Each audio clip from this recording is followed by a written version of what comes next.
सहनाववतु सहनौ भुनक्तु सह वीर्यं करवावहै तेजस्विनावधीतमस्तु मा विद्विषावहै। ओम शांति शांति शांति। हे ईश्वर, हम यह पठन पाठन आपको प्राप्त करने और कराने के लिए साधन के रूप में करने जा रहे हैं। इस कर्म को और इसके कर्म फल को भी आपको अर्पित करते हैं। ओम शांति शांति शांति। सबको सादर नमस्ते जी। हमारा वैशेषिक दर्शन का पाठ चल रहा है, जिसमें हम चतुर्थ अध्याय आरंभ किए थे, है ना।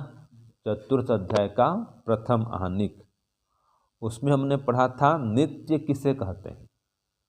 तो नित्य किसे कहते हैं? जो पदार्थ सत्तात्मक हो, है ना, और उसकी उत्पत्ति का कोई कारण न हो, उसको नित्य कहते हैं। जैसे कि प्रकृति, तो ये जो नित्य कारण द्रव्य है, प्रकृति कहें परमाणु कहें, इसका प्रमाण क्या है? ये कार्य द्रव्य भी हमने पढ़ा था। ये कार्य को देख करके इसके कारण का अनुमान होता है। तो कारण के होने से तो कार्य होता है ना, ये भी हमने पढ़ा था कि कारण भावात कार्य भाव, कारण द्रव्य को होने से ही कार्य द्रव्य होता है, इसलिए कार्य को देख के कारण का अनुमान होता है। ठीक है जी। बिना कारण के कार्य तो होगा नहीं। तो जहाँ भी कार्य देख रहे हैं समझो तो कारण है। भले कारण को न देख पा रहे हो, कारण को भले ही न देख पाओ, लेकिन कार्य को देख करके कारण का अनुमान हो ही जाता है। फिर जो नित्य द्रव्य है ये सिद्ध कैसे होता है? तो अनित्य इस विशेषण से, अर्थापत्ति से, इसका जो विरोधी है वो नित्य पदार्थ है, ये सिद्ध है। माने ये पदार्थ अनित्य है तो मतलब कहीं पर नित्य पदार्थ है। ये अर्थापत्ति में अर्थात, जो बात अर्थात से जानी जाए उसको अर्थापत्ति कहते हैं। समझ गए? लिख लो, लिखना चाहे तो। अर्थापत्ति माने जो बात अर्थात से जानी जाए। जैसे कि देवदत्त दिन में नहीं खाता है फिर भी मोटा है, इसका मतलब क्या हुआ? अर्थात वो रात में खाता है। दिन में नहीं खाता है और फिर भी मोटा है, अर्थात वो रात में खाता है। ये अर्थापत्ति है। तो अनित्य यहाँ पर है, अर्थात कहीं पर नित्य भी है। जैसे कि अविद्या है तो कहीं विद्या भी है। तो अर्थात से ये बात जानी जाती है, वो अर्थापत्ति है। तो जो एक तत्व है उसके सिद्ध होने से जो उसका विरोधी है वो भी सिद्ध होता है। कहीं पर दुख है अर्थात कहीं पर सुख भी है, ये है। ठीक है। तो यहाँ तक हमने पढ़ा था। अब चलेगा सूत्र 6। इसका प्रश्न होता है कि कैसे द्रव्य का आंख से प्रत्यक्ष होता है, ये विषय अब आ गया। तो सूत्र बोलो, महति, बोलो महति अनेक द्रव्यवत्वात् रूपाच्च उपलब्धि ही। सूत्र 6 है।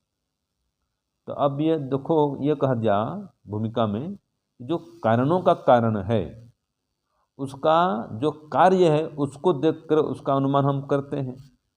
तो वो जो कार्य पदार्थ है अब उसकी उपलब्धि कैसे होती है? जो कारण पदार्थ है देखो उसकी तो उपलब्धि नहीं होगी। जैसे मूल प्रकृति है, परमाणु है, उसकी उपलब्धि आंख से नहीं होती। इसलिए कहा दिया कि यत् खलु कारणानाम कारणम, जो कारण का भी कारण है। अब उस कारण का जो कार्य है, ठीक है, तो कारण का तो ज्ञान होगा कार्य से। जो कारण है उसका ज्ञान कैसे होता है? कार्य से। तो वो दिखता नहीं है, कारण दिखता नहीं है, तो कारण का ज्ञान कहा कार्येन लिंगेन अनुमीयते, उसके कार्य से उसके कारण का ज्ञान होता है।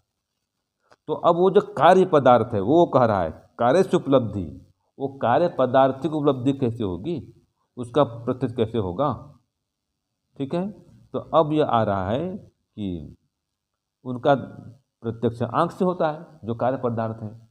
तो अब आ रहा है कैसे द्रव्य का आँख से प्रत्यक्ष होता है तो कार्य द्रव्य, लेकिन कैसा होना चाहिए, उसमें क्या क्या गुण होना चाहिए।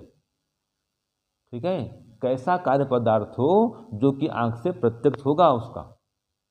तो प्रश्न लिखिए, कैसे द्रव्य का आँख से प्रत्यक्ष होता है, कैसे द्रव्य का कार्य आँख से प्रत्यक्ष होता है। ये विषय आ गया।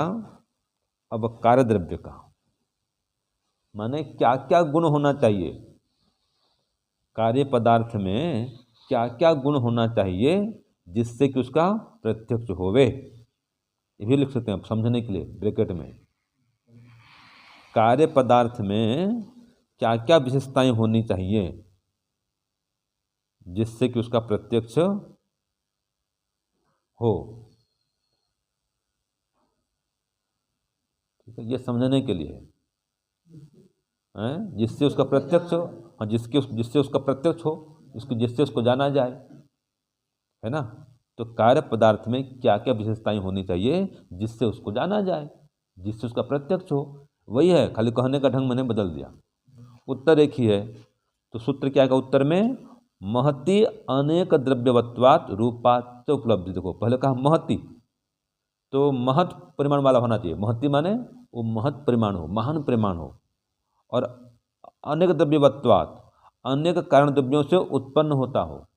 और फिर कहा रूपाच, रूप वाला हो, तब जाके उसका दर्शन होता है आँख से। तो लिखो, उत्तर लिखिए, सूत्रार्थ 6 लिखिए, उत्तर 6 लिखिए। महत परिमाण वाले, महत परिमाण वाले अल्प विराम अनेक कारण द्रव्यों से उत्पन्न हुए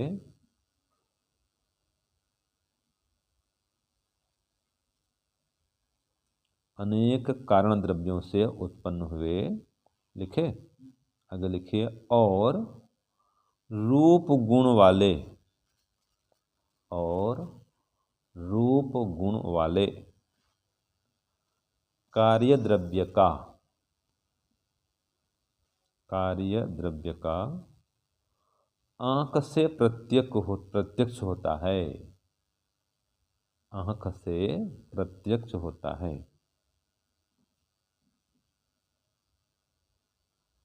ठीक है ना, ये समझ में आ गया, स्पष्ट हो गया। तो महत परिमाण वाले माने जिसमें महान परिमाण हो, बड़ा आकार प्रकार हो, वो दिखता है। अणु परिमाण दिखेगा क्या, नहीं दिखेगा। एक अणु पदार्थ नहीं दिखता है, एक अणु द्विअणु, ये दिखते नहीं है। ठीक है, जब होता है तश्रेणु, जो देखना कभी वो खप्पर वाला घर होता है ना, छपरेल घर, खप्पर घर होता है, तो कहीं उसके छेद से सूर्य प्रकाश आता हो या सूर्य किरणें आती हो, तो देखने एक लाइन्स होता है, उसमें वो अणु परमाणु घूमते रहते हैं, वो सूर्य प्रकाश में ही दिखते हैं। देखा आपने, अगर उसको बंद कर दो, छाया कर दो, तो नहीं दिखते। तो ये दिखने वाले, ये हो गए तृष्णु, यहाँ तक होने पर आंख से दिखना आरंभ होता है, तो उनका महत्व परिमाण शुरू हो गया वहाँ से। ठीक है जी, तो ये देखो अब कह रहा है इसमें कि महत्व परिमाण वाला होना चाहिए, अनेक कारण द्रव्यों से उत्पन्न होना चाहिए, और उसमें रूप गुण होना चाहिए। रूप गुण भी तो हो, अगर रूप गुण नहीं हो तो आंख से नहीं दिखेगा। जैसे कि आकाश, आकाश में रूप गुण नहीं है, भले वही महत्व परिमाण वाला है, फैला हुआ है सर्वत्र, लेकिन आकाश में रूप गुण नहीं है, इसलिए वो दिखता नहीं है। तो ये तीनों के होने पर ही कोई पदार्थ दिखता है। तो ऐसे द्रव्य का आंख से प्रत्यक्ष होता है जिनमें 3 विशेषताएं हों। ऐसा समझ में? प्रश्न क्या था, कैसे द्रव्य का आंख से प्रत्यक्ष होता है। तो ऐसे द्रव्य का होता है जो महत्व परिमाण वाला हो, और कैसा हो, अनेक कारण द्रव्यों से उत्पन्न होता हो, और उसमें रूप गुण हो। ठीक है ना, ऐसे पदार्थों का प्रत्यक्ष होता है। समझ में आ रहा है जी? बस अब चलो सूत्र 7 बोलो। सति अपि द्रव्यत्वे महत्वे रूप संस्कार अभावात् वायु अनुपलब्धि। तो देखो इसमें सूत्र 7 में क्या कहा कि जो जिसमें द्रव्यत्व है, सर्वत्र व्याप्त है, फिर भी रूप गुण के अभाव होने से वायु की उपलब्धि आँख से नहीं होती। उपलब्धि माने अनुभूति, दर्शन। तो आँख से दर्शन नहीं होता। तो लिखिए प्रश्न इसका, वायु आँख से क्यों नहीं दिखती है? वायु आँख से क्यों नहीं दिखती है?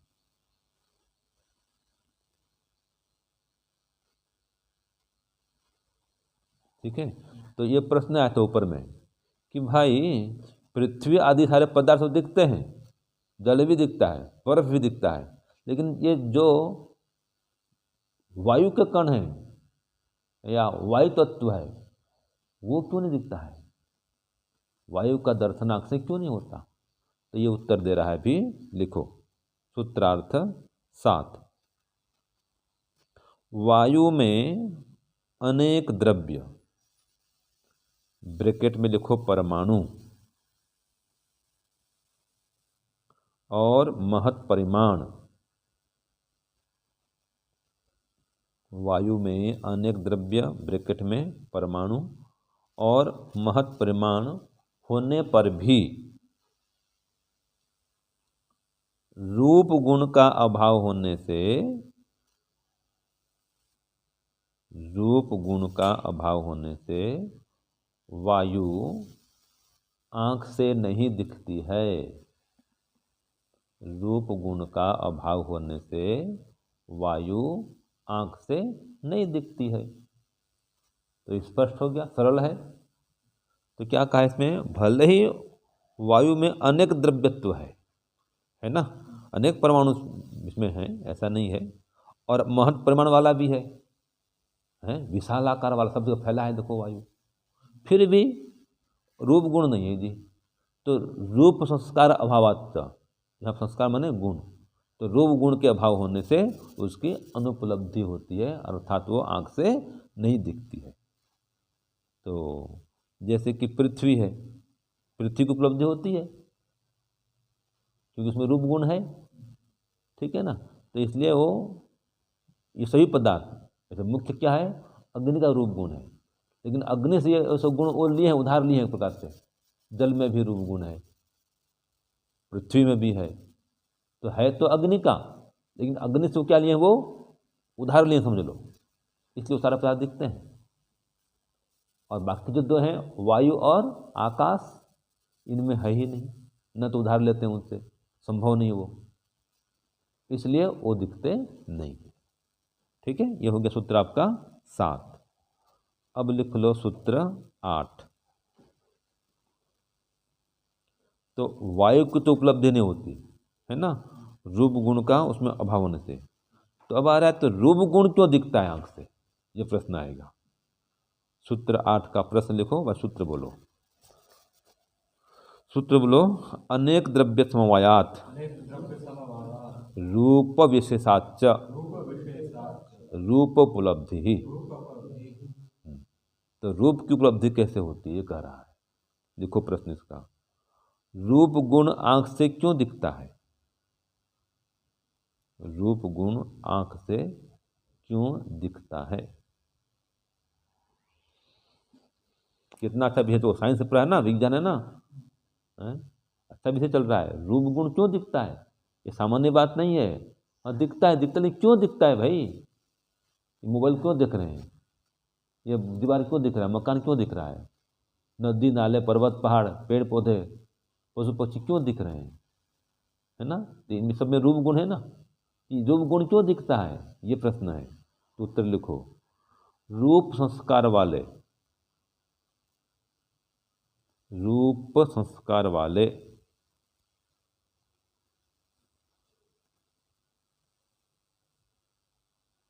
रूप संस्कार वाले, ब्रैकेट में कर लो सूक्ष्म रूप वाले, सूक्ष्म रूप वाले परमाणु,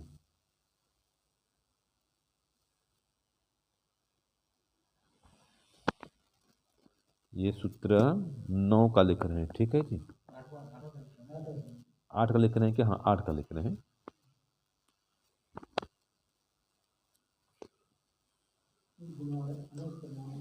हाँ, अनेक परमाणुओं के संयोग से रूप संस्कार वाले, रूप गुण वाले एक ही बात है, रूप गुण वाले अनेक द्रव्यों के संयोग से, रूप अनेक, हाँ रूप गुण वाले या रूप संस्कार वाले अनेक द्रव्यों के, रूप गुण वाले अनेक द्रव्यों के संयोग से और रूप गुण के विशेष होने से, और रूप गुण के विशेष होने से, अल्प विराम दो, रूप गुण आंख से दिखता है।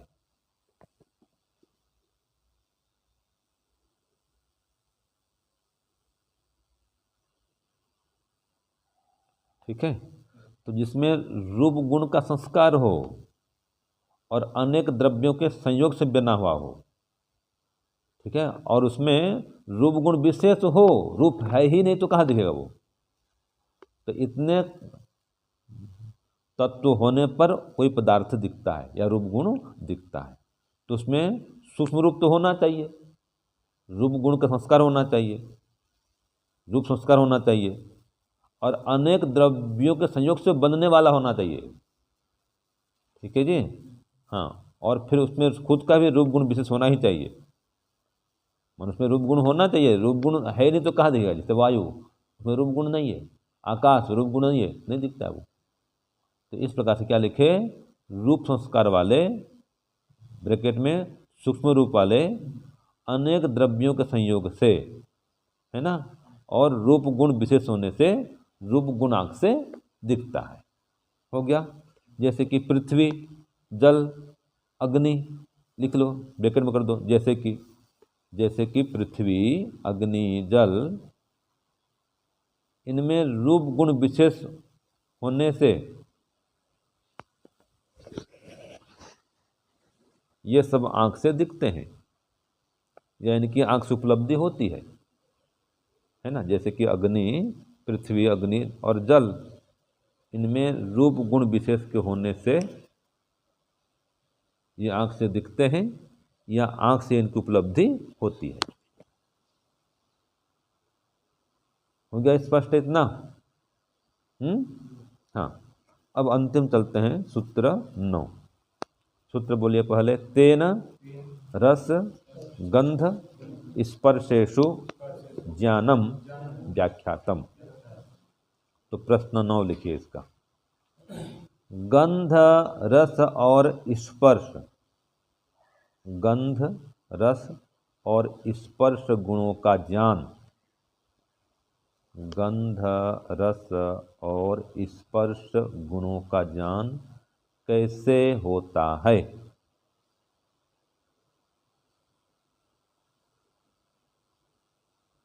ठीक है जी।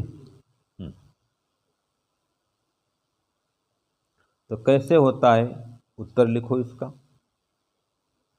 सूत्र 9 का सूत्रार्थ लिखिए, पूर्वोक्त प्रक्रिया से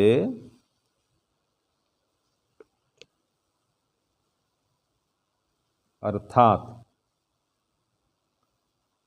अनेक द्रव्यों ब्रैकेट में परमाणुओं के संयोग से, अनेक द्रव्यों ब्रैकेट में परमाणुओं के संयोग से, लिख लिए, क्या लिखे, पूर्वोक्त प्रक्रिया से अर्थात अनेक द्रव्यों ब्रैकेट में परमाणुओं के संयोग से और गंध, रस तथा स्पर्श गुण, गंध, रस तथा स्पर्श गुण विशेष होने से,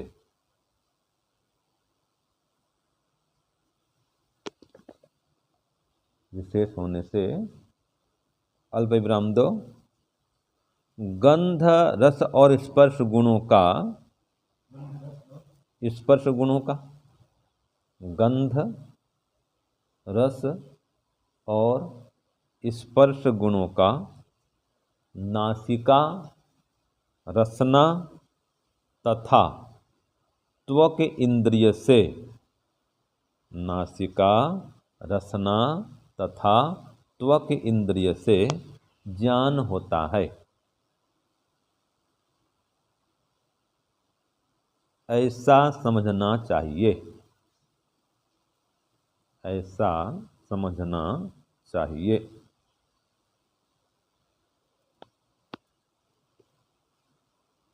तो ये कहा ना, तेन माने उस प्रक्रिया से, किस प्रक्रिया से, कि अनेक द्रव्यों के परमाणुओं के संयोग से, यह है तेन का मतलब, गंध रस और स्पर्श गुण होने से, तो इनके होने से फिर क्या होता है, जो रस है या गंध है, स्पर्श गुण है, इन सब का ज्ञान होता है।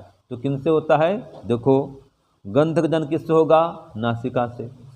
रस का ज्ञान किससे होगा, रसना से, रसना माने जिह्वा। और स्पर्श का ज्ञान किससे होगा, त्वचा से। तो इन तीनों इंद्रियों से इन गंध रस और स्पर्श गुणों का ज्ञान होता है। तो प्रश्न क्या था, गंध रस और स्पर्श गुणों का ज्ञान कैसे होता है। तो ऐसे होता है जी, कि अनेक द्रव्यों का उसमें संयोग हो और गंध रस स्पर्श गुण विशेष हो। ये गुण भी तो होना चाहिए, अगर गुण नहीं है तो कैसे इसका ज्ञान होगा, होगा ही नहीं। तो और इनके होने से फिर ये नासिका आदि भी ठीक ठाक काम करते हो, नासिका इंद्र ठीक काम नहीं करे तो भी ज्ञान नहीं होगा। कई लोगों के रसना इंद्र काम नहीं करती है तो उनको रस पता नहीं चलता, रस खट्टा है मीठा कुछ जानते नहीं वो लोग। तो ये भी रसना इंद्र से, माने ये ठीक ठाक होने से, ये भी समझ लो। हाँ, ये ठीक ठाक हो तो जानूंगा इनसे। तो इतना होने से ये गंध रस और स्पर्श गुणों का ज्ञान होता है। तो ये पृथ्वी में गंध गुण है, जल में रस है, और स्पर्श गुण वायु में स्पर्श गुण है। तो इन त्वचा से और रसना से और नासिका से इनका ज्ञान होता है। तो ये समझना चाहिए। ठीक है, चलो आज का पाठ भी पूरा हुआ। ओम शांति शांति शांति। सर्वेभ्यो नमः। सबको सादर नमस्ते जी।